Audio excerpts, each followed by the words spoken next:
can even like go on that side of the internet. That's way too deep, bro, for me. That's something I completely stay away from, seekers. How you guys do the same? Was the reason you shouldn't put your feet up on the dashboard of a car.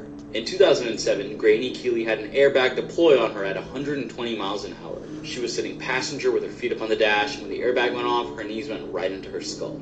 Obviously, this led to a brain injury. Her two front teeth also... What's up, seekers? Welcome back to the channel, man. How you guys doing? Hopefully you guys are doing all right. You guys already know what we do here, man. If you don't, and if you're brand new, we break down scary and creepy videos, man, on the net, on the web, from YouTube videos to TikTok videos to IG reels, anything weird, usual, unexplained, you can find it right here on this channel. Just want to say, clap it up for the seekers, man. Crossed 1,000 subscribers. I greatly appreciate that, man. Let's continue to grow.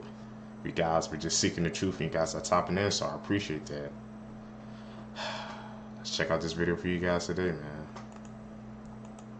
Being an animal so vile and wild, not only did you traumatize a researcher, everything he learned about you had to be hidden from the public for almost 100 years. That's what happened to George Murray Levick. He was on an expedition in 1911 when he ran into a group of Adelie penguins. It was the largest colony on Earth, and since nobody had ever spent a whole breeding cycle there, George decided to be first. Oh, he f***ed around, and he spent 3 months finding out. What he found out was Adelie penguins are 50 shades of foul play. No pun intended, maybe. He watched the male penguins attempt to mate with literally anything, including other males, injured females, and even unsupervised penguin chicks. Nah, but what really messed him up was watching a male score with a past tense past expiration date female. Apparently penguins aren't above self-service, because he also witnessed one male get it on with an extra curvy piece of snowdrift. To completion. He was so appalled, he referred to them as hooligan cocks. And remember, this was 1911. That had to be some kind of slur. George quickly realized that if male penguins understand consent, they could not care less about it, because he reportedly watched one female that was too injured to walk try to crawl away, only for two hooligans to catch up to her and demoralize both her and George. I don't even know why he did this, because like, what more do you have to prove? But at one point he did an experiment where he took the frozen decapitated head of a penguin and put it on a pile of snow just to see how low the flightless felons could go. The answer was low enough. George put every messed up thing he learned in a manuscript, and the British Museum of Natural History decided history was exactly what his studies would be when they vaulted it, until it was rediscovered almost 100 years later in 2012. All that trauma, and he didn't even live to see it get published. But the worst part, these are Adelie penguins. Yep, it all adds up in the end. Nearly 58 years. That's insane, seekers, bro. Like I said, we learning new stuff every day watching these videos. I guess, bro, they just try to hop on anything, bro. They do not care, bro. It's in nature as well, man. It's freaking crazy, bro. And the Adelie penguins or penguins of the Madagascar, bro, that's a freaking childhood blown, bro. I'm telling you, man, bro, when we learning these facts, bro, be exposing our reality, bro. That's why seekers, man, we gotta be staying tuned in. You're seeking the truth out here, man. Years later, police solved the cold case murder of a 9-year-old Hazelton girl. On March the 18th, 1964, Maurice Chivarella left her home to go to school. She was described as a quiet, sweet girl, and she wanted to be a nun when she grew up. Witnesses reported last seeing her at 8:10 a.m., and this is the last time they would see this little girl alive. Heartbreakingly, at around 1 p.m., her body was discovered in a coal pit. The autopsy showed that she had been SA'd and then killed. She'd been dumped in the pit along with some of her belongings. This case went cold until 2007, when DNA was collected using fluid that had been left on the victim's jacket. Disappointingly, at the time, the DNA returned no matches. In 2019, though, thanks to advances in technology, the DNA profile was uploaded to a genealogical database. Finally, the DNA had a match. Shockingly, it was found to be a very distant relative, possibly a sixth cousin. In 2020, researchers managed to get most of the victim's family to cooperate and give DNA samples. The investigation found that James Fort was the suspect. He was 22 at the time of the little girl's killing. Now, he actually died in 1980 due to natural causes. However, his body was exhumed to confirm whether he was responsible for her murder. On February the 3rd, the test confirmed that his DNA was a match. This is the oldest cold case in Pennsylvania to be solved using genetic genealogy. It's crazy, bro. See, because the thing technology can do. Like I said, it's good and evil. Iqbal, who is also known as Kukri, and is one of Pakistan's worst serial killers of all time. Not much is known about his early life, but he was the 6th child of a well-off trader. He started his own business in 1978 while he was still attending college. At some point, his father had purchased 2 villas and allowed him to set up a steel recasting business inside of one of them. In December of 1999, he sent a very disturbing letter to police and local newspapers, confessing to the murders of 100 boys between the ages of 6 and 16. In his letters, he claimed that there were runaways and orphans that were living on the streets. He went into gruesome detail that he strangled them, dismembered them, dissolved them in acid, and then disposed of the remains in the river. When police searched his home, it was a blood-stained mess. They recovered the chain that he used to strangle the boys, as well as 2 vats of acid that still had bodies in them. He said in his letter that he planned to drown himself in the river, but after police combed the entire thing, they never found him. He actually ended up turning himself into the newspaper instead of the police, fearing that they would kill him.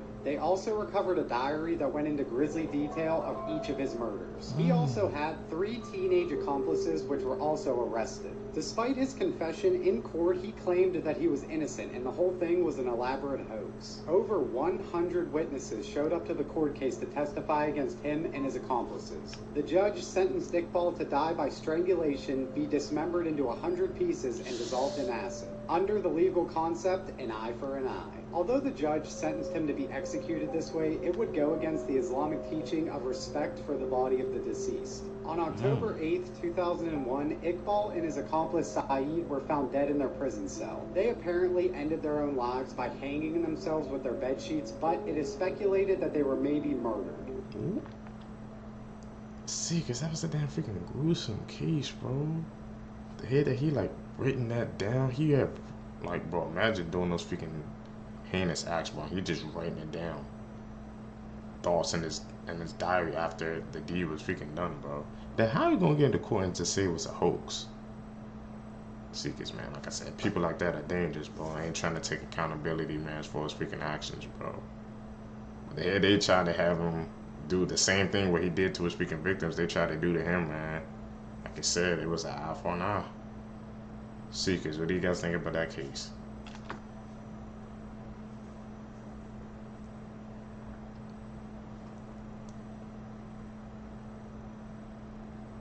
What is that? Edit. I'm gonna have to call that one out. What's this polar bear doing? So there's 2 types of people. The ones that see this polar bear hyping himself up before taking a cold plunge the way we all have at one point. We've all done this. And then the ones that say it's zoochosis. And I'm not about to plant my flag one way or another, but I am going to tell you the story of Gus. Zoochosis is what can happen to an animal in captivity without proper enrichment. Eventually they develop psychosis, and one of the biggest tells is doing the same thing over and over all day, every single day. Now this is Gus. Gus was a polar bear who lived in a Central Park Zoo for 25 years. Eventually people noticed Gus swimming in the same exact figure-8 direction every day for sometimes up to 12 hours straight. So what did a zoo do? Well, other than spend $25,000 in therapy that amounts to a guy pretty much saying, that's crazy. It really be like that. Gus became the first zoo animal to ever be put on Prozac. Yeah, and they got him a jacuzzi too. Eventually the figure-8 slowed down, but they never completely stopped. Also, y'all wanna see something crazy? I'm gonna just go ahead and get this out the way. Damn. But yeah, apparently I saw Gus as a kid and didn't realize it until years later. I'm glad I did, because he passed away in 2013 after his partners Ida and Lily, and since then Central Park retired polar bears and replaced them with grizzlies. This isn't an anti-zoo video. I think zoos come with a lot of good and a lot of bad. It's just that in this case the bad led to a chronically pilled out polar bear. It's freaking crazy, bro. Freaking infected wildlife too, man. Like I said, he was the first freaking polar bear to be put on Prozac, bro. I guess because, like I said, you know, they're freaking wild animal seekers. They're not meant to be in captivity, bro. I guess it just gets to them, bro, mentally, bro. You never know, bro.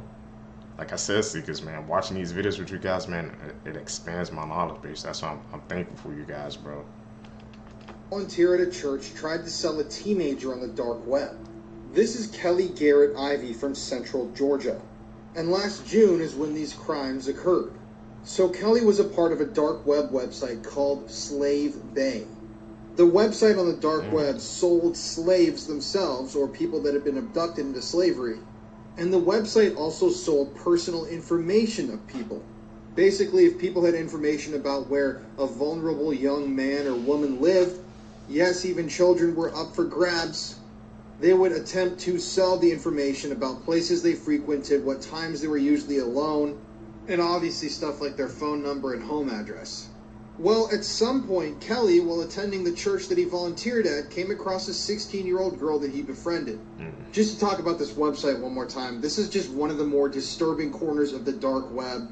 The dark web is a place where anything can be purchased. CP, CSAM, different things like narcotics, and apparently even slaves and humans. So I don't know exactly how investigators tracked Kelly down or discovered that he was the one that was trying to sell a 16-year-old girl on the internet. But they eventually did. They got their arrest warrant, they took him in, and he's been in prison since. That's because, thankfully, they denied his bond, so he's had to sit in prison until his hearing. And based on the charges that this guy has stacked against him, hopefully he'll be in there for a very, very long time.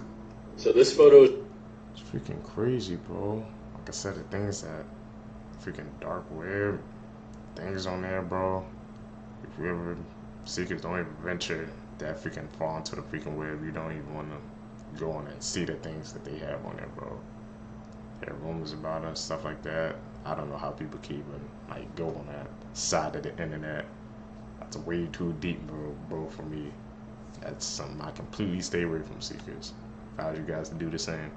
was the reason you shouldn't put your feet up on the dashboard of a car.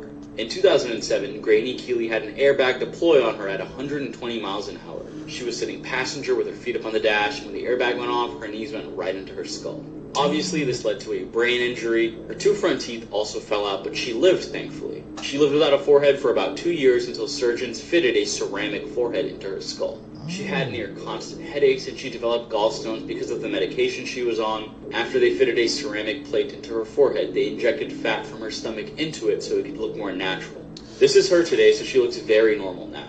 And of course, because she's in good spirit, she says her ceramic forehead is designer because it was made in Italy. She also spent a considerable amount of time educating people on why they shouldn't put their feet up on the dashboard. Because if you do, you can end up like this. And you might not be so lucky. So, if you get anything from this video, stop putting your feet up on the dash. Let me know what you guys think about this in the comment section below. And as always, these videos are for informational and entertainment purposes only. Seekers, bro. What do you guys think, man? I put my feet up on the dash sometimes, you know, driving, or my brother stuff driving, just put it on the dash. You don't think too much about it. That has me freaking rethinking my choices. I don't think I will be doing that anymore, bro. You guys saw her freaking like skull, like they said half of this was going there to get replaced, bro. It's like, Seekers, it's the little things that you don't think something like that freaking bad or something can happen, bro. And it will happen, man. Seekers, how many of you guys have your freaking feet up on the freaking dashboards when y'all driving or somebody else is driving with y'all, man? I know that, like I said, I used to do that all the time. Now that I think about it, my grandparents, they used to say, like, don't put your feet on the dash and stuff like that. So maybe they were trying to warn me, bro, about stuff about happening, man.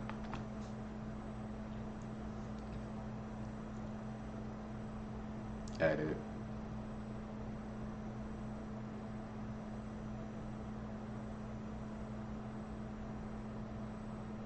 Okay, everyone needs to hear about this because it's actually wild. This is what was advertised, and this is what people turned up to. An immersive Wonka experience based on the film was advertised using AI-generated images in Glasgow, Scotland, and promised to be a journey filled with wondrous creations and enchanting surprises at every turn. I mean, I don't even know what part of the movie this is, but this was one of their enchanting surprises. They even just slapped one of their AI-generated images on the wall. The organizers said the experience would last between 45 minutes and an hour, but it actually took visitors once they arrived only 5 minutes to walk through the entire thing. And I don't even know what the hell those Oompa Loompas are cooking up, but it doesn't look legal. Eventually, the police had to be called halfway through its first day after furious families who paid £35 per person, and some drove hours to get there, started demanding refunds. I mean, I don't know if it's just me, but why do I really want to go? The dad who had What the? That Wonka experience, bro. I saw the freaking Chimney, man, but I didn't even freaking believe it, bro. I'm telling you, man, like I said, these things with AI, bro, the things with technology, Seekers, bro, like, it's getting way too advanced, bro, nowadays, bro. They freaking scamming, bro. Like, those pictures they had, it made it seem like it was gonna be like a freaking experience. but it was all just a mirage and cover, bro. And then when they actually got there, they got freaking catfish, bro. It's like that freaking. You guys know that SpongeBob episode where in the Krabby Land, bro, and Mr. Krabs. You know, it had a bit that fake, park with the kids and crap. It was just like that episode, bro. I know you all see because you guys know what I'm talking about, man. Had the sleepover for his 12-year-old daughter, and despite the smoothies, there's been new details released. So the girl who managed to get away and get help for the rest of the girls says that they all knew something was going on. They all were scared. He would do things like come into the room and separate them. She said she would hug up to one girl who was scared while the other girl was just passed out. And he would come in and he would separate them. So I guess they were asleep, but they were still like hugged up. And she texted this to the family member who did come and get her. She said, he keeps moving us and my other friend won't wake up. She woke up for 2 seconds but did not open her eyes. When the family member came to get her, the girl was approached by this man who slurred his words and seemed drunk, but he didn't stop her from leaving. And they then went to her house to wake up her parents, and her parents went to his house, which he didn't want to open the doors, and got the other girls and took them to their parents. Now, when they made it home to their parents, one girl's mom says she had to be carried in because she was completely out of it, and the other girl's mom says she had to have help getting into the house because she couldn't walk on her own. So when they get everybody to the hospital, one girl said she don't remember nothing. She had completely blacked out, and the other girl was still slurring her words and felt woozy. Now, his wife at the time is Japanese. She didn't speak good English. He's the one that conducted everything. I don't know if the wife is the mother of his daughter who he did the sleepover for, but it says that that's the reason why he conducted everything, because she didn't speak that good of English, but now they're divorced. I can only imagine what would have happened had they not got themselves out of that situation. Secrets, bro. That's how you gotta be freaking vigilant, man. Say you never freaking know, bro. There was a freaking just an innocent sleepover, man. He's trying to freaking drug freaking girls and stuff, bro. Putting some in these smoothies so they can freaking black out. Thankfully, nothing happened, man. But you don't know what his freaking intentions were, bro. That one girl, she knew, and it was a ripple effect, bro. And she got everybody freaking out of there, bro. Seekers, you gotta beware, bro. I guess what people be trying to put in your drinks and stuff, man. If you're out, cover your drink, and if you don't, bro, just leave it, get a new one, but don't drink it, man. Trust me, bro. You just saw what happened. Log into Facebook right now.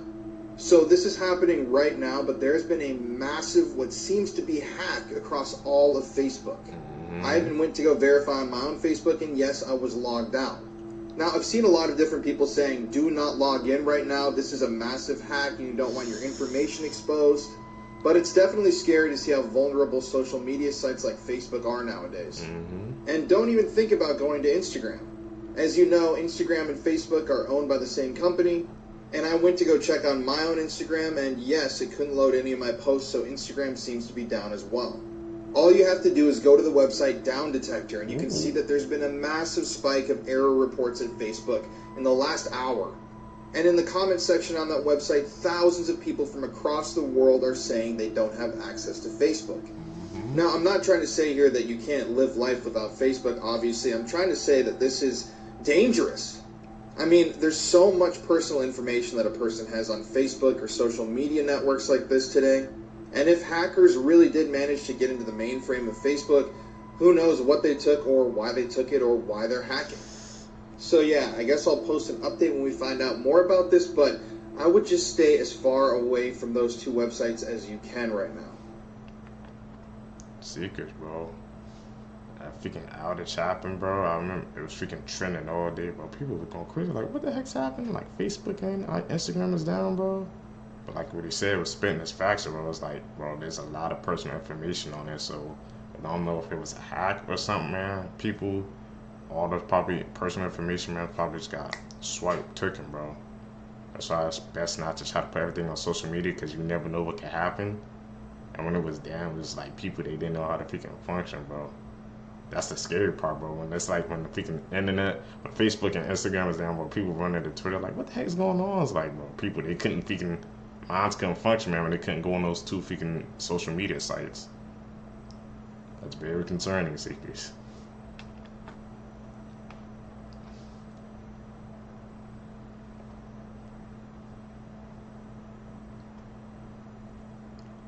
lights blinking in and out.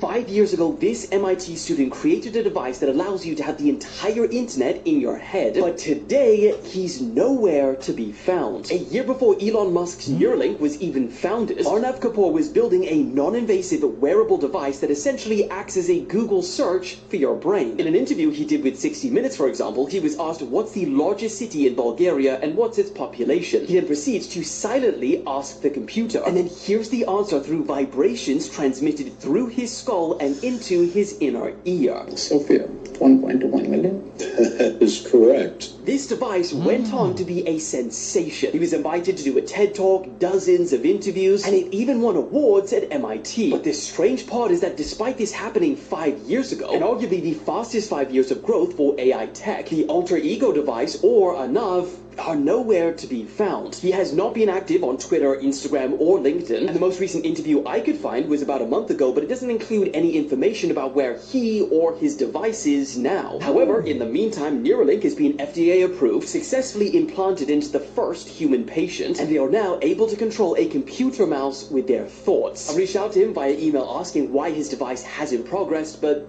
no reply yet. The question is, would you rather a device that's removable but can be seen, or one that's invisible but is implanted into your brain? This happened. Seekers, what do you guys think, bro? That's very, very freaking fishy, bro.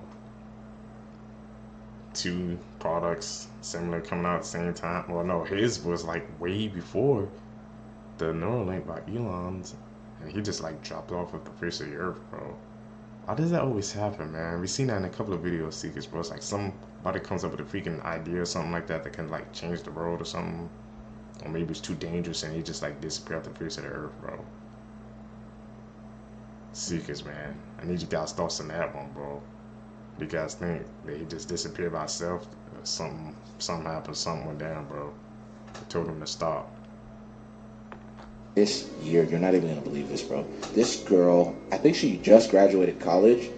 Out of college, she was gonna be working at Microsoft soon. Damn, that's crazy. Right? So her life was looking hella good. She ends up taking a trip with one of her homegirls to Germany. So they go to Germany and they're just going out there, you know, just as tourists and just to see what's good with everything. This guy, random German dude that's out there, dude's like, oh, okay, well, yeah, I mean, I know like everywhere out here, you know what I mean? Like if you guys want to see like a cool spot, and they're like, oh, okay, like let's go see what's good with it. He takes the girls to this like bridge, right? And they're just like kind of looking at the stuff, everything like that. While they're all just chilling, looking at the site, he tries to SA the girl, the 21-year-old, because it's her and her friend. Her friend's 22. Her homegirl is like grabbing the and like hitting him and trying to stop him and stuff. He's getting so frustrated of like, like she's not letting me do it. He throws both of these girls off the bridge, a 615-foot cliff, bro. Off of, and I'm telling you right now, bro, the craziest shit.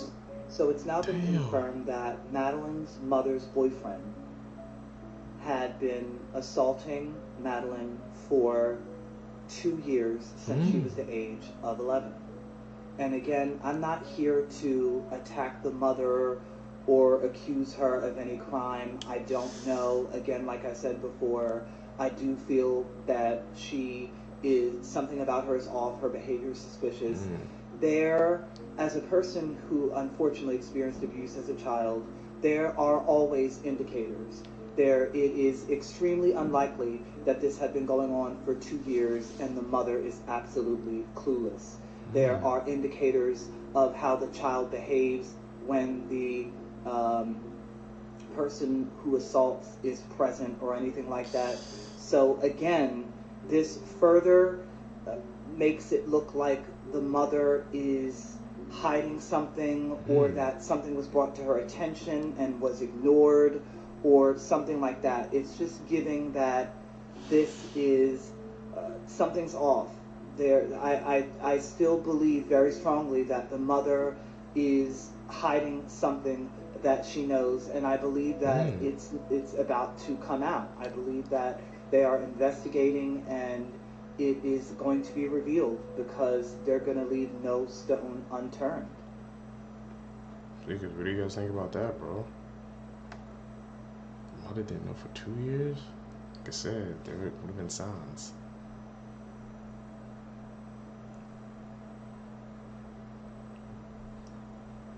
This guy is one of the worst pedophiles in world history, and this video is really gonna piss you off. So this is Sun Jung-woo. He's from South Korea. And yes, his identity has been purposefully concealed by the South Korean government. So when Sun Jung-woo was captured in 2018, he was running one of the largest pedophile websites in the world. The website was called Welcome to Video. At the time that the website was shut down, it had 1.2 million pedophile members around the world. Authorities also estimated there were 360,000 downloads of CP or CSAM material from this website. Authorities also estimated that about 46% of the stuff they saw on that website they had never seen before, meaning that this guy and all of his pedophile buddies were producing this stuff exclusively. So while he ran this website, 220,000 downloads of CP and CSAM were made. And Sung Jung-woo became rich. He made over $300,000 on this disgusting stuff. But after he was tried and convicted, he was sentenced to an extremely long sentence of a little over 2 years in prison. 2 years. 220,000 CP and CSAM downloads. A pedophile website with 1.2 million members, 2.5 almost years. He was also sentenced to another 1.5 years for some other charges, and ultimately his final sentencing added 24 months to his prison sentence because he was money laundering. So that means that this guy got less than 10 years in prison for running a pedophile website with 1.2 million members. Plus, the government has gone out of their way to protect this pedophile's identity. I mean, I literally have no words after reading about this case. I cannot believe that this is actually our reality. There are people in America serving such longer charges for drug-related crimes than this hardcore pedophile is. Oh yeah, and the United States tried to have him extradited to the US so he could face charges here and spend a significantly longer amount of time in prison, but the South Korean government denied it. This young man... No way, bro. That's what people be saying. What people be saying when they say the justice system, man, like how it needs to be fixed, bro. How the hell he did all those freaking heinous acts, man? Only got less than 10 years in jail, bro. And you were trying to freaking extradite him, bro, so he could serve more time. But the South Korean government, they denied it? What's that about, bro? They said he was doing money laundering too, so I wonder what freaking connections stuff did he have because of the money laundering stuff? Because they say he's making money off that as well, bro. What the hell, Seekers? Something going on with that freaking government. Something has to be corrupt, bro. That case, it's a corrupt case, bro. Seekers, what do you guys think about that? Man was folded and stuck in a chimney, and this is one of the worst deaths imaginable. Explained. On May 8th, 2008 in Colorado, 18-year-old Joshua Maddox. On this day, he went for a walk, and walking through the woods was one of his favorite things to do. Except this time, he would sadly never come home, and nobody would ever see him alive again. The family filed a missing persons report, but given that he was 18 and a very adventurous person, they thought it was highly possible that he could have just picked up all of his things and moved. But it would have been very out of character for him to just leave and not say anything to his family. Fast forward 7 years later to August 2015. A property manager named Chuck Murphy was beginning the demolishing process of some cabins, and they have been abandoned for at least a decade. They were in the process of demolishing a chimney in one of the cabins, and they would find something truly disturbing that they never would have expected. Inside the chimney was a mummified human body. Dental records would then confirm that it was sadly the body of Joshua Maddox. The cabin was only a mile or two from where he lived, but this is where the story gets extremely weird. Josh was naked from the waist down and had a thin thermal shirt on, but absolutely nothing else. He was found upside down in a fetal position. His legs were above his head, and he was virtually folded in half. Based on the position he was in, they speculated that he had to go in from the top of the chimney head first. But why in the hell would anybody go into a chimney head first? Also, the chimney had a wired mesh top. Now, it was already demolished by the time they discovered the body, but the contractor swears it was there.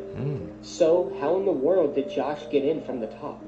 Also, his clothes, the rest of them, were folded very neatly inside of the cabin next to the chimney. suggesting that he was already in the cabin, so what was his cause of death? They can't say for sure, but he had no physical trauma to his body at all. The coroner also said that he was likely in the chimney in that position for at least a couple of days. Completely alive, and he would have either died from dehydration, which could have taken up to a week, or possibly, but likely, hypothermia, which could have taken a couple of days. Another theory, witnesses claim they saw him with a man named Andrew Newman before his disappearance and a man who is now in prison for murder. But how would one person get Josh halfway up a chimney? Again, there was no physical trauma at all, and why was he half naked? This case is absolutely mind-blowing, and what the hell happened to Joshua Maddox? Secrets, bro. What the hell happened to him, man? Like I said, like, if he came in top first through the chimney, but how the hell did he get, like I said, from the top down? And this, he was just stuck in that position, bro, for freaking days, man. Took him that long for them people to find him, bro, because he was in the chimney. I guess nobody was checking, bro. It's a weird case, Seekers. Very weird case. Guys, Seekers, man, if you guys stay with me to the end of the video, you're a true seeker, man, seeking the truth. I appreciate you. I appreciate your support, guys. Subscribe to the channel. Hit that post notification bell, guys. I'm also Seekers. Follow me on my social medias as well, man. Trying to get my numbers up on there so you guys can connect. You guys can expand. We can find fellow Seekers, bro, on there as well. I'm just really trying to build a community of all of us together, man. So let's do that. Once again, man, thank you guys for getting me to 1,000 subscribers, guys. We're grinding. We're going to keep going, man. I appreciate you guys getting me to that mark, bro. We're really building a community, and I appreciate you guys, especially you guys who's been there in the beginning, commenting on every video. I see you guys. You guys can catch in the next one, man. Peace, Seekers. What's up, Seekers? Welcome back to the channel. You guys already know what we do here, man, but if you don't, if you're brand new, bro, we break down scary, creepy videos, man, on the net, on the web, from YouTube videos to TikTok videos to IG reels, anything weird, usual, and explained you can find right here on this channel. Like I said, I just want to thank the Seekers, man, who's been tapping in with us, man, who's been subbed up to the channel. Really appreciate that, man. You're seeking the truth just like you, so that's why you found this channel today. Found this video for you guys. Let's check it out. The worst ways people have died, part 5. A man once took his wife and 2 children to the beach for a picnic in Dubai, and his daughter went swimming in the ocean. But she then started to drown. The lifeguards rushed to rescue her, but the father stopped them, saying that if they touched his daughter, it would dishonor her. He fought with them until his daughter finally drowned. The police then arrested him on the spot. Ali Redshaw was working in a company when her hand got stuck in a meat grinder. A coworker managed to turn it off in a few seconds, but by then it was too late and she lost her hand. However, she did survive. But a woman named Jill Greninger wasn't so lucky. She fell into a meat grinder in Pennsylvania and was killed instantly. Finally, Ora Garcia was walking over a drawbridge in East Boston when the bridge started to lift for a boat to pass. She got trapped between the 2 plates of the bridge and screamed for help. The bridge operator heard her and lowered the bridge, but by then it was too late. And she was crushed to death. The longest prison sentence. Why would the freaking bridge operator close the freaking bridge and if you heard a person screaming? That's the opposite of what you're supposed to do, right? It's like freaking crushed it, bro. In that case, man, about that little girl drowning because the dad said it would dishonor her. What's up with people like that, man? Come on, bro. You have to be better, bro. Damn, those are some freaking terrifying ways to go out, Seekers. It's shocking, bro. Sentences in history. At number 5 is Joseph Legend. He has served 67 years and 54 days in prison, and he was released earlier this year. He was convicted of murder at the age of 15. He was released at 83. At number 4 is Joseph Phillips, who served 68 years and 236 days. He was convicted in 1952 of raping a 5-year-old girl. He was paroled in March 2021. Third, with only 9 more days in prison, is Paul Goodell Jr. He served 68 years and 245 days. He was incarcerated in 1911 at the age of 17. He was released in 1980 at the age of 86. Once released, he died in a retirement home 7 years later at the age of 93. In second place, and the only non-American on the list, is an Australian man by the name of Charles Fawcett. He was sentenced to life imprisonment after murdering an elderly man and stealing his boots. And before number one, write "I'll go to prison" next in the comments and leave your autocorrect finished. He'll write that you'll go to jail. And in number one, it's Francis Clifford Smith. He's currently serving 72 years and 90 days. He was also sentenced to death for the murder of a night watchman on his way out of a nightclub. But his sentence was changed to life imprisonment in 1954, 2 hours before his scheduled execution. He was lucky.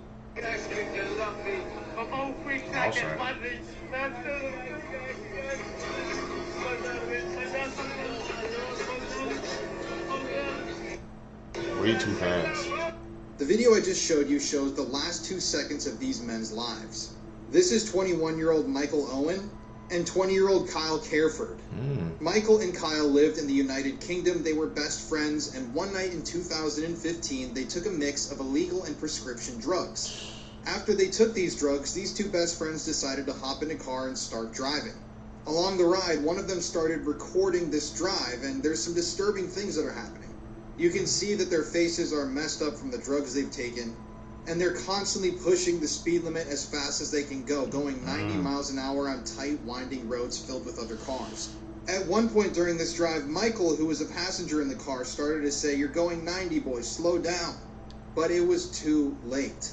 While he was speeding, unlicensed driver Kyle lost control of the car and smashed the vehicle into a wall next to a church. And almost immediately, the both of them lost their lives. You can actually see photos of the impact zone right here from where that fatal crash occurred. Now, this crash was pretty big news in the United Kingdom when it happened, but Michael's mother went on the record after all of this and stated that she blames her son for the decisions he made that night. And she said that she's glad the video's out there so that it can stop future people from making the same terrible decisions. That mom, bro. Yeah, I think they should choose a way serial because it was, I guess, their freaking choices to do what they did, man, and they freaking paid the ultimate price for it, bro. And she just wants, I guess, other people not to make that same mistake, seekers.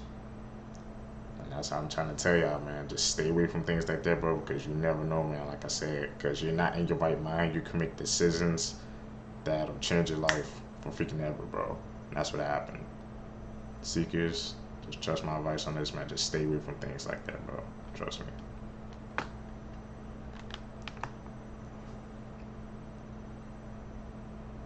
There's a sky. Edit.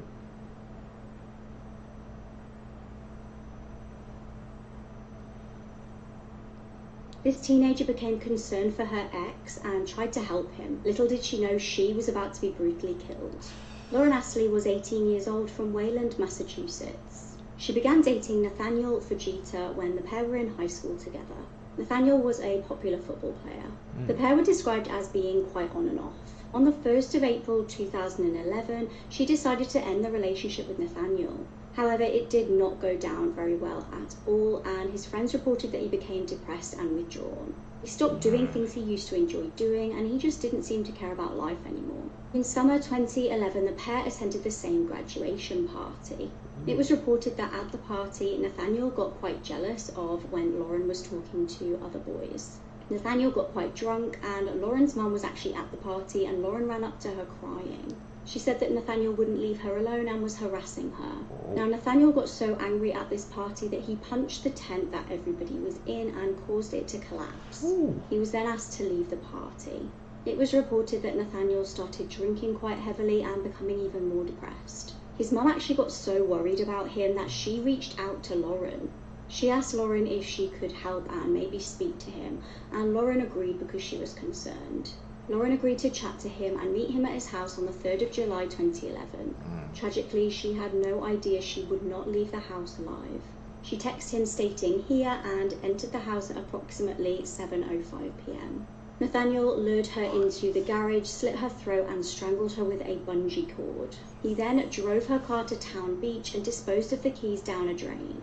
After running home, he put her body in his car and dumped her in a secluded area nearby.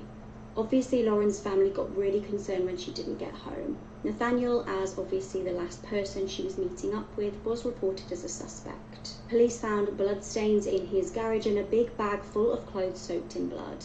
Lauren's body was found not long after.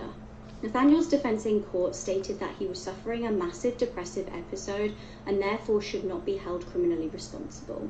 However, luckily he was found guilty and sentenced to life in prison. This is the pit. Man, she was just trying to freaking help him, bro. Even after all, after he was like harassing her and stuff, man, the mom reached out and she was just trying to be a good person to help, and he still did the unthinkable, bro. All because of jealousy, bro, because he just couldn't let it in and let it go, bro. See, because I guess that's just a freaking lesson to us, man. Sometimes, bro, you just have to let a situation go, bro, and just have to deal with it and just deal with it, man. You don't want to hold on to it and dwell on it because it'll freaking change you, bro. Like, you became a completely different person, I guess, after the breakup, bro. Seekers, what do you think? Pitbull video, one of the hardest cartel execution videos to watch, explained. The video that I'm about to explain is extremely graphic and I don't recommend searching for it. I won't. The video begins with the man lying on his back on the ground and two men are holding his legs open. He's being restrained. And in total there is 5 perpetrators and 1 victim. And also 2 pit bull dogs. Apparently, this is the victim's punishment for allegedly doing something with a kid or to a kid. The victim is naked, and at the start of the video, the dog has done most of the work. The dog already ripped off the man's privates, and it's just a bloody mess. The dog continues to rip pieces of flesh off of where his privates used to be, and the victim is being held down, and he is also gagged, so he can't scream. But sometimes the gag came loose, and at this point, you could hear the man scream in pain. The victim was even talking, but I couldn't translate it, but that means he was completely conscious during this, which I can't even imagine the pain. As a man, this might be one of the worst videos out there. Funky Town is bad, Ghost Rider is bad, but as a man, I can't imagine anything more painful than a pit bull ripping off your junk while you're still alive. Not many people mention this video with the other disturbing ones, but it's definitely up there. There's not any information about the victim after the video. I don't know if he died, but it's safe to assume he did. He lost a lot of blood, and if a dog eats your privates, you will most likely get an infection and die from it. All in all, this video is very graphic, very real, and very disturbing. Please do yourself a favor and never go searching for this video, especially if you're a man. Weird crime. Most self-defense techniques that are typically outlawed by mixed martial arts are very effective in the street, such as the eye gouge. But a woman in Colorado took this technique in the wrong direction, and I gotta warn you, it's disturbing. In Colorado Springs, Grace Todd was drinking with her husband when he said some things and apparently triggered her to attack him. Using both thumbs, she gouged his eyes out and placed one of them into his mouth, and he ended up choking on his own airway. The man died, and his wife was subsequently charged. What the hell? You can see why those freaking, I guess those techniques he said are freaking outlaw, bro. Like, man, just having a conversation with his wife but turned it to a bad turn. She did the unthinkable with his eyeballs, man. The head that she actually placed one in his mouth and he freaking choked on her, man. That's a freaking bone-chilling story, bro. Now I see, man, why those freaking moves are freaking outlaws. But I'm gonna have to do some more research into that, man, and find out what the other moves are, bro. So I can just be aware. Hi. Yeah, she's in bed now. I mean, she could probably get charged with child porn. Who, she can? She's 11 years old. She's creating it, right? She's 11 years old. Doesn't matter. He's still making porn. No, she's not. She's being manipulated by grown girl on the Is she internet. taking pictures of? You guys have a nice evening. Okay. Thank you for coming.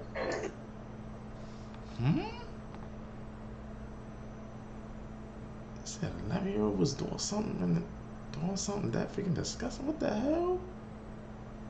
She was willing or participating in that? See, because that case has my freaking mind boggled.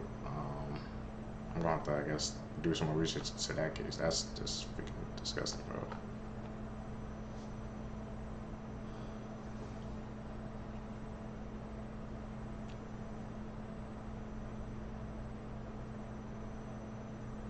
She tried to rush him as well. Run, rabbit, run, rabbit, run, run.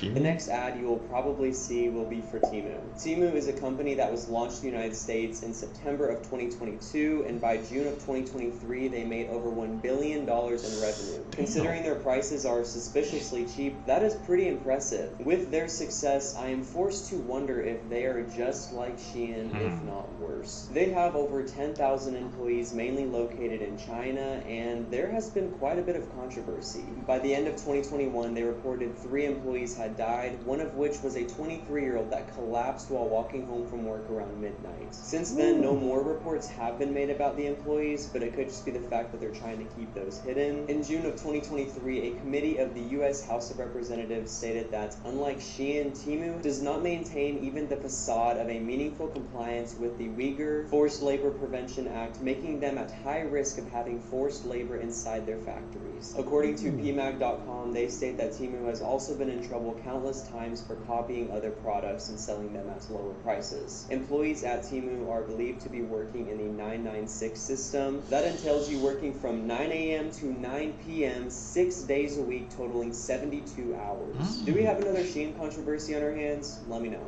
My father. It seems like it, bro. Freaking 9 a.m. to 9 a.m. to 9, I guess, p.m. in the freaking afternoon, bro. And I have seen Timu a couple of times, man, but I know like they kind of sell like fake products, right? Or they just be replacing the logos and just put something else there. I'm telling you, man, the thing these companies will do for money, bro. Heard how that a freaking 23-year-old collapsed, I guess, from all that work when he passed away. But they don't care, man, because they just about their money, bro. Money, bro. It can be the root of all evil, man, if you let it be. He is now in hell for eternity as a traitor to his country. It is said that those who commit treason and betray others occupy the lowest pits of hell for all time. This is the story of Justin Moan, 32, was arrested nearly 100 miles from a grisly crime scene where he severed his father's head off and posted it on a YouTube video. Authorities say Moan's mother found her husband's body without its head in a bathroom. In a 14-minute video, apparently posted by Moan, the suspect rails against federal employees and calls his father a traitor. This video is chilling because just 15 minutes after this little girl posted this TikTok, her life was senselessly taken. On February 17th, 2021, a 9-year-old girl named Felicia Konoshuk, who lived in the Russian city of Chita, posted a video to her TikTok claiming that her neighbor had been pounding on her door for over an hour. Here is the transcript of her TikToks. Pause to read. Oh man, bro. What the hell? Freaking scared of her mom, man. Anybody would be.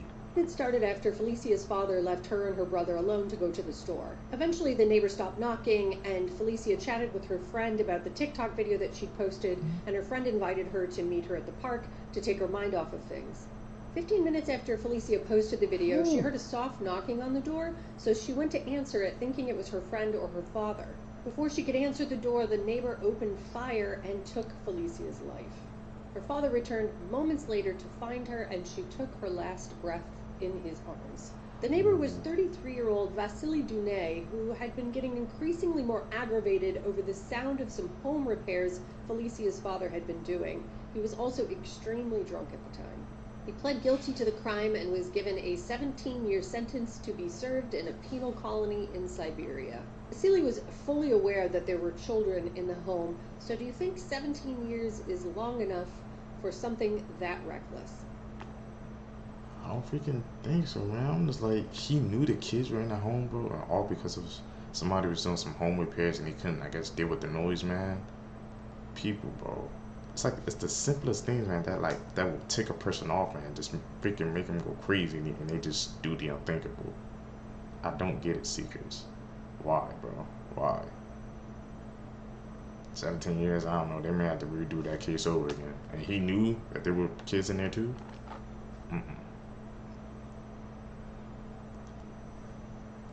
Got it.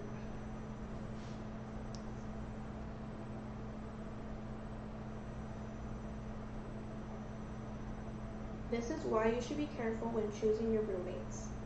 33-year-old Joshua Michael Palmer and 21-year-old Shauna Haynes, and they worked together at a restaurant called the Old Spaghetti Factory. April of 2016, Shauna had moved in with Joshua at his apartment that he rented. Joshua ended up developing romantic feelings for Shauna, and he wanted to be together with her, but she rejected his offer and said that they could just be friends. He then asked her if they could be intimate, and she rejected him for a second time. Joshua then sent a text to Shauna saying, "If I can't have you the way that I want you, I'm afraid I'll do something that I'll regret." Obviously, this frightened Shauna, but she had no idea what he would actually do. Two of them ended up in their downtown area to go eat at a barbecue restaurant, and after some time, Shauna left to go meet up with this guy, and her and that guy ended up at the apartment she shared with Joshua. Joshua stayed at that restaurant and ended up drinking some more, and that's when he met a girl there. Joshua ended up taking that girl back to his apartment, and they were going to try to be intimate, but he was having some trouble down there. That's when Joshua started watching Shauna and her date be intimate together. After watching, Joshua sent a text to Shauna saying, "This is not cool, I'm going to unalive myself," and then he told everyone to get out except for Shauna. He then sent a series of texts to Shauna's phone, confessing his love for her, and he ended up texting the girl that he had brought over originally and apologized and said that he ended up being intimate with Shauna and that Shauna ended up leaving because she was afraid of falling in love with him. On April 6th, residents of the apartments noticed that there was a suitcase in the trash bins and that those bins were unusually heavy. Later that day, one of the residents noted that the trash bin was moved and the suitcase was on the floor. They inspected the suitcase and it was covered in insects, and they noticed that there was human flesh and hair. Eventually, the police were called, and that's when they found a woman in that suitcase. Shortly after this discovery, Joshua had reported Shauna as missing. Police soon identified the body as Shauna's, and Joshua ended up talking to the police, and he gave them 3 different stories on when he had last saw her. Her autopsy revealed that she had died from strangulation. She also suffered blunt force trauma to her skull, mouth, and rectum. On April 8th, Joshua was charged with Shauna's murder. Police recovered 5 deleted videos on Joshua's phone, and it showed him S.A.ing Shauna. Joshua was sentenced to life in prison without the possibility of parole. Ever just sit in your... He couldn't just freaking take no for an answer, bro. Like, she rejected him multiple times, and it just kept going and going, and then he did the unthinkable, I guess, after he got drunk that night at the barbecue restaurant. And sometimes, bro, if you see those signs there, and you think something's gonna happen, it's okay, man, just to leave that situation secret, because you never know what the outcome can be. Car after dropping someone off, or maybe you just finished your grocery shopping, or you're running errands, or you just pulled into a parking spot and you're getting organized before stepping out of the car. Well, here is a reminder for everyone sitting in their car in a space like a parking lot: make sure your doors are locked. And here's why. Slider crimes, which is when a thief crouches down and sneaks into an unlocked car to steal valuables or the car itself, are not new, but they seem to be trending again. Just recently, a woman pulled into a parking spot and a man slid into the passenger side of her car and tried to take her purse from her. She didn't get it. She started to scream. She resisted that attempt and honked her horn to direct attention to her. Thankfully, she was unharmed, but what a scary ordeal. Now, her vehicle's doors unlock as soon as she puts the car into park. So this is something to be mindful of if your car does the same thing. Slider crimes happen so fast and often happen at gas stations, convenience stores, and other parking lots when people are just focused on their day-to-day tasks. Here are some steps that you can take to reduce your chances of becoming a victim. Always lock your car door and turn it off no matter how long you're going to be out. That includes even if you're just getting gas. Those with keyless entry or push-start ignitions, never leave your key fob inside. Always take it with you. Always one of my favorites, always be mindful of your surroundings. Be wary of any suspicious-looking people lurking around nearby. Pay attention. Criminals love to prey on people who are just distracted in general. And please never confront a slider suspect. They may panic and might use violence to get away. Instead, get a good description and call the police immediately. Hope this reminder helps. Stay safe. What was my... That's my first time even seeing something about that, about the freaking slider crimes, bro. Because you think about it, man, you're just pulling in into, I guess, a park lot. You're not thinking something's gonna happen. Somebody runs up in your car, tries to steal it, or tries to steal a purse, or tries to steal the actual car, man. I'm telling you, seekers, man, when I watch these videos with you guys, well, it's always expanding my freaking knowledge, bitch. That's why I think I have to check these out with you, man. I'm seeking the truth just like you. Slaughter crimes, bro. Wonder how many freaking secrets have you guys ever seen a slaughter crime happen, bro? Megan Thee Stallion talking about when she referenced Megan's Law. If this law existed, 7-year-old Megan Conca wouldn't have been essayed and killed. Jesse Timendekas had served time for 2 previous convictions for essay against children, but still he was able to move across the street from 7-year-old Megan Conca and her family. Her parents had no idea that the man who seemed to be chilling in his yard every time Megan went out to play or draw with sidewalk chalk was watching her and waiting for the time to strike. On July 29, 1994, he lured the child into his house under the pretense that she could play with his new puppy. He essayed her, but because he didn't want her to report it, he strangled her with a belt, and he dumped her body in the nearby park. And the next day, he confessed to police and led them to the dump site. Evidence included bloodstains, hair samples, and a bite mark on Jesse's hand because Megan had tried to fight back. He was initially given the death penalty, but the state of New Jersey changed this to life in prison without parole. And because Megan's family had no idea that they were living across the street from someone who had committed violent crimes against children, they fought to have a federal law passed in Megan's name. Megan's Law requires law enforcement to make info on offenders public. By being a registered offender, you're added to the offender registry that includes your name, crimes, and address, and you must alert the government if you move. Before Megan's Law, only 5 states required people like this to register, as required in the Jacob Wetterling Act, which I covered in a separate video. Together, the Wetterling Act and Megan's Law protect the public in 2 ways. 1, the registry itself, and 2, community notification for the public. Megan's Law would have given Megan's family the chance to protect her. And looking at the list of offenders in your area is something I recommend for everybody to do, and let me know if you want me to make a tutorial on how to do that. So when Megan Thee Stallion referenced Megan's Law in her newest diss track, she was referencing the fact that Nicki Minaj is married to a offender. If you like this video, give me a follow, and stay safe out there. Man, these dishes and stuff, I guess in the music and stuff, they be going deep, bro. These subliminal messages, man. These artists, what they be using, bro. That's why I guess why people be saying, man, when these artists and stuff be saying stuff in their songs, that's why people be paying attention, because most of the stuff they be saying in their song, people just think it's a joke or something. No, it's true. There's like truth behind their words. It makes you think, man, of what all the other artists when they say in these songs and stuff. Like, what could they be telling the truth about, bro? That's truly scary, Seekers. Truly, man.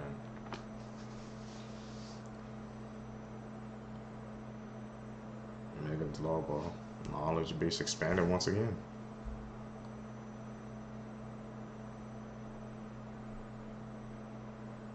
This is the oven incident, one of the worst ways somebody has ever died, explained.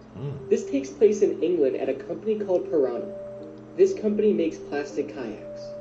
This is Alan Catterall, and he worked for Piranha for 12 years. But that would come to a tragic end on December 23rd, 2010. An employee named Mark Francis noticed there was a technical issue with this oven right here. Now, Mark Francis happens to be the man who's marrying Alan Catterall's daughter. Mark shut off the power to the oven for about an hour.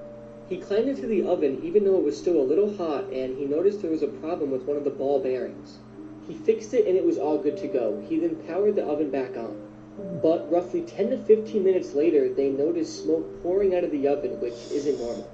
And when they opened the oven doors, they saw the burnt and deceased body of Alan Catterall. You see, Alan would go into the oven, which is something he would do all the time. He went in there with a scraping machine to scrape off some of the melted plastic. Now, Mark Francis never saw him go into the oven. So when Mark Francis powered the oven back on, there is a mechanism that shuts the doors automatically. And this is exactly what happened. Now, after they found Alan, they were able to tell that he was trying to use his scraping tool, or a crowbar, to pry open the doors. And if he was screaming for help, there was no way anybody would have heard him because the machinery inside of the building is very loud. So for at least 10 minutes, Alan was being cooked and burnt alive. There was no escape latch built into the oven. There was nowhere to go, nobody heard him screaming. The doors were too heavy for him to open with the crowbars, so he had to burn alive for 10 whole minutes. They found him with extreme burns all over his body, but he eventually died from shock. If you're wondering how hot it was inside of the oven, well, it was 536 degrees Fahrenheit. Mark Francis would go on to say that he was never fully trained on how to operate the oven, and that he was never told any safety procedures. Alan's daughter would completely forgive Mark Francis for what happened. She said that she knows it was not his fault and it was the fault of the company's. And Alan's daughter still married Mark Francis. The company was then charged with corporate manslaughter. Peter Mackert, who was the director of the company, was found guilty, and he was then fined £200,000. Rest in peace to Alan Catterall, and this death is just awful. The most terrifying prisoners of all time. This is Jamie Osuna, the man with 1,000 faces. In 2017, Jamie was sentenced to life in prison for the 2011 murder and torture of a woman from Bakersfield. During his court case, you can see him smirking, rolling his eyes, and mocking the family of the deceased, even giving a thumbs up as the judge announces his sentence. From there, he is transported to Corcoran State Prison, where things got worse. Way worse. He is given a cellmate, Luis Romero, who had spent more than 2 decades in prison himself. On March 9th, 2019, guards checked their cell and find the most gruesome scene. Romero had been beheaded, and several of his body parts were removed and fashioned into a necklace worn by Jamie. Ha ha ha had been written on the wall in blood, as well as the man with 1,000 faces. That sounded like some freaking Joker, freaking demented things, bro. Just the ha ha ha part, bro. And man, that freaking dangerous. He should have been put in a freaking solitary, bro. The signs were all freaking there. He's giving thumbs up, laughing at the freaking court case after he got sentenced. No remorse, man. One of the most dangerous people in the world, Seekers. Seekers, man, if you guys stayed with me to the end of the video, you're a real one. Thank you guys for seeking the truth together with me today. I really appreciate that, man. Like I said, guys, subscribe to the channel. Hit that like button, man. Also, hit that post notification bell so you guys always get notified when I drop. You guys gonna catch you in the next one, man. I'm out. Peace, Seekers.